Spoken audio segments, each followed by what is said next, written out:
मित्रांनो, आज आलो आपण विश्वमेड फार्म्स मध्ये। 10 जुलैला आपण अश्वगंधाची पेरणी केली होती। आता त्यावेळेला एवढा पावसाचं काही लक्षण नव्हते, म्हणून तरी पण आपण खरीपाचा सीझन चालला म्हणून आपण पेरणी केली होती। आणि आज आहे 23 जुलै। तर इथे तुम्ही बघू शकता जे अश्वगंधाची उगवण झालेली आहे ते खूप भारी पद्धतीमध्ये इथं झालेली आहे।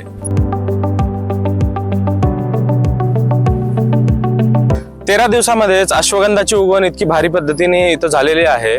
आणि इथं हे जे आहे हे 1 एकरचा प्लॉट आहे। इथं आपण अश्वगंधाची पेरणी केली होती आणि अजून 3 एकर आहे जिथं आपण अश्वगंधा पेरलेला आहे।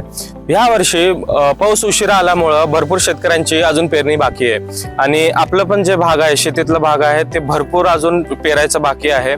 आणि जर तुम्ही अजून पण विचार करताय औषधी शेती करायची का नाही करायची, तर आत्ताच निर्णय घ्या, उशीर करू नका।